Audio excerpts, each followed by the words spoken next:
आरक्षणावरून केशव उपाध्ये यांनी महाविकास आघाडीवर टीका केली आहे। मराठा समाजाचे मुंबईतील आंदोलन हे शांततामय आणि ऐतिहासिक होईलच, पण या आंदोलनाबाबत बोलतय कोण असं म्हणत केशव उपाध्ये यांनी महाविकास आघाडीवर टीका केली आहे। तर ओबीसींच्या आरक्षणाला धक्का न लागता मराठ्यांना आरक्षण मिळावं ही आमची भूमिका असल्याचं केशव उपाध्ये यांनी म्हटलंय। ओबीसीतूनच मराठा समाजाला आरक्षण मिळावे ही मनोज जरांगे यांची मागणी आहे आणि या मागणीवरती उद्धव ठाकरे, शरद पवार आणि काँग्रेस पक्ष गप्प बसलेत। या मूग घेऊन गप्प बसणाऱ्या तिन्ही पक्षांकडे स्पष्टता मनोज जरांगे मागणार का ही खरा आजचा प्रश्न आहे।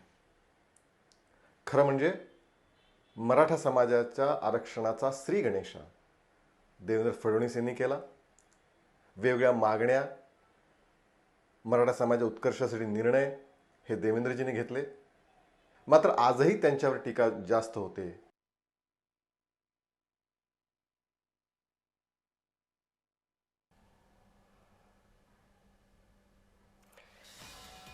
तर भाजपचे मुख्य प्रवक्ते केशव उपाध्ये यांनी महाविकास आघाडीवर ही टीका केल्याचं पाहायला मिळतंय। मराठा आरक्षणासंदर्भातून ही टीका त्यांनी केलेली आहे। ओबीसी आरक्षणाला धक्का न लागता मराठ्यांना आरक्षण मिळावं, मात्र याच आरक्षणासंदर्भात महाविकास आघाडीतील तीनही महत्त्वाचे नेते काहीही बोलत नाही। त्यांच्या संदर्भातली स्पष्टोक्ती ही मनोज जरांगे पाटील मागणार का असं ते म्हणालेत।